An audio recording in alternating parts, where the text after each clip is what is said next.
Wuthering Heights by Emily Brontë. Chapter 19. A letter edged with black announced the day of my master's return. Isabella was dead, and he wrote to bid me get mourning for his daughter, and arrange a room and other accommodations for his youthful nephew. Catherine ran wild with joy at the idea of welcoming her father back, and indulged most sanguine anticipations of the innumerable excellencies of her real cousin. The evening of their expected arrival came. Since early morning she had been busy ordering her own small affairs, and now, attired in her new black frock, poor thing, her aunt's death impressed her with no definite sorrow, she obliged me by constant worrying to walk with her down through the grounds to meet them. "Linton is just 6 months younger than I am," she chattered, as we strolled leisurely over the swells and hollows of mossy turf, under shadow of the trees.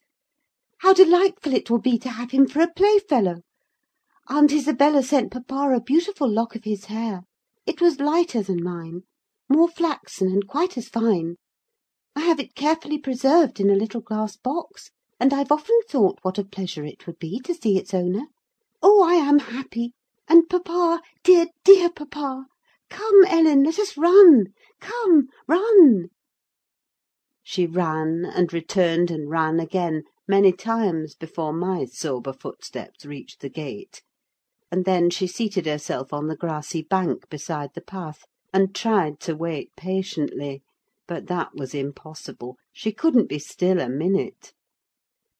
"How long they are!" she exclaimed. "Ah, I see some dust on the road: they're coming. No! When will they be here?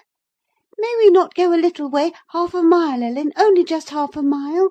Do say yes, to that clump of birches at the turn." I refused staunchly. At length her suspense was ended: the travelling carriage rolled in sight. Miss Cathy shrieked and stretched out her arms as soon as she caught her father's face looking from the window. He descended, nearly as eager as herself, and a considerable interval elapsed ere they had a thought to spare for any but themselves. While they exchanged caresses, I took a peep in to see after Linton. He was asleep in a corner, wrapped in a warm fur-lined cloak, as if it had been winter: a pale, delicate, effeminate boy, who might have been taken for my master's younger brother, so strong was the resemblance; but there was a sickly peevishness in his aspect that Edgar Linton never had. The latter saw me looking, and, having shaken hands, advised me to close the door, and leave him undisturbed, for the journey had fatigued him. Cathy would fain have taken one glance, but her father told her to come, and they walked together up the park, while I hastened before to prepare the servants. "Now, darling," said Mr. Linton, addressing his daughter, as they halted at the bottom of the front steps, "your cousin is not so strong or so merry as you are; and he has lost his mother, remember, a very short time since. Therefore don't expect him to play and run about with you directly; and don't harass him much by talking. Let him be quiet this evening at least, will you?" "Yes, yes, papa," answered Catherine. "But I do want to see him, and he hasn't once looked out." The carriage stopped, and the sleeper, being roused, was lifted to the ground by his uncle.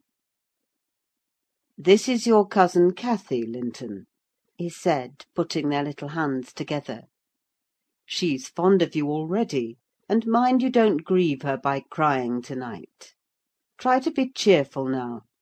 The travelling is at an end, and you have nothing to do but rest and amuse yourself as you please." "Let me go to bed, then," answered the boy, shrinking from Catherine's salute, and he put his fingers to remove incipient tears. "Come, come, there's a good child," I whispered, leading him in. "You'll make her weep too, See how sorry she is for you."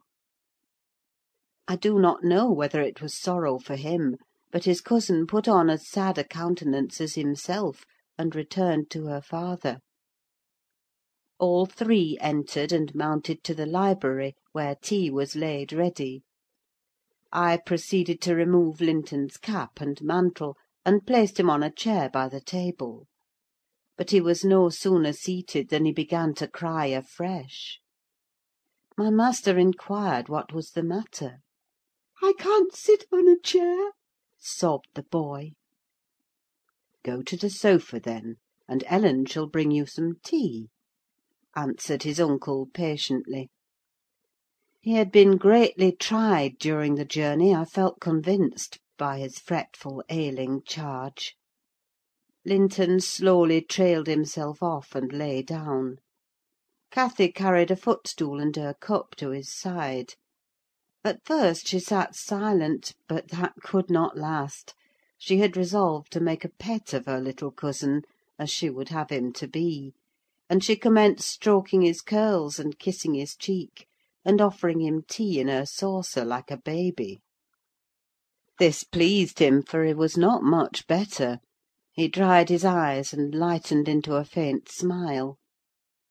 "Oh, he'll do very well," said the master to me, after watching them a minute.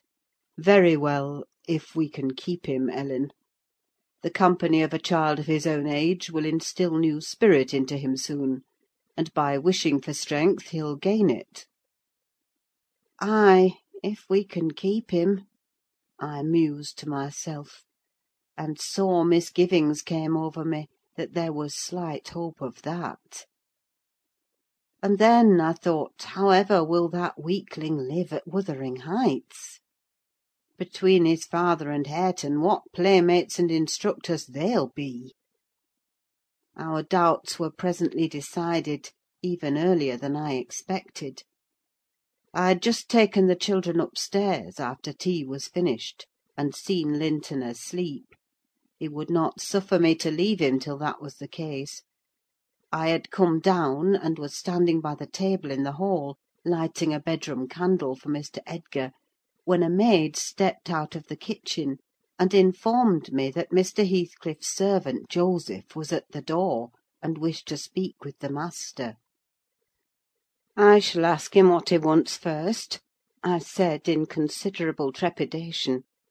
"A very unlikely hour to be troubling people, and the instant they have returned from a long journey.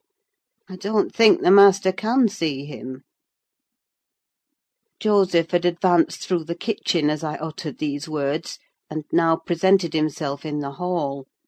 He was donned in his Sunday garments, with his most sanctimonious and sourest face, and holding his hat in one hand and his stick in the other, he proceeded to clean his shoes on the mat.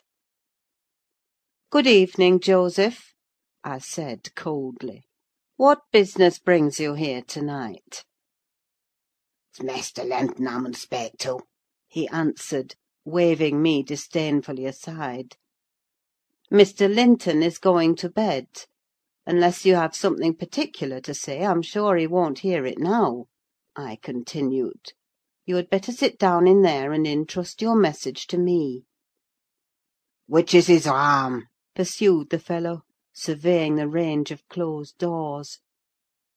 I perceived he was bent on refusing my mediation, so very reluctantly I went up to the library, and announced the unseasonable visitor, advising that he should be dismissed till next day. Mr. Linton had no time to empower me to do so, for Joseph mounted close at my heels, and pushing into the apartment, planted himself at the far side of the table, with his two fists clapped on the head of his stick, and began in an elevated tone, as if anticipating opposition. "Heathcliff has sent me for his lad, and I mun't go back 'bout him." Edgar Linton was silent a minute. An expression of exceeding sorrow overcast his features. He would have pitied the child on his own account, but, recalling Isabella's hopes and fears and anxious wishes for her son, and her commendations of him to his care, he grieved bitterly at the prospect of yielding him up, and searched in his heart how it might be avoided. No plan offered itself. The very exhibition of any desire to keep him would have rendered the claimant more peremptory. There was nothing left but to resign him. However, he was not going to rouse him from his sleep. "Tell Mr. Heathcliff," he answered calmly, "that his son shall come to Wuthering Heights to-morrow. He is in bed, and too tired to go the distance now. You may also tell him that the mother of Linton desired him to remain under my guardianship, and at present his health is very precarious." "No," said Joseph, giving a thud with his prop on the floor, and assuming an authoritative air. "No, that means nought. Heathcliff makes no count o' t' mother, nor ye norther; but he'll owe his lad, and I mun tak' him: so now you know." "You shall not to-night," answered Linton decisively. "Walk downstairs at once, and repeat to your master what I have said. Ellen, show him down. Go!" And aiding the indignant elder with a lift by the arm, he rid the room of him and closed the door. "Varra weel!" shouted Joseph as he slowly drew off. "To morn he's coming soun', and thrust him out if you dare!" Chapter 19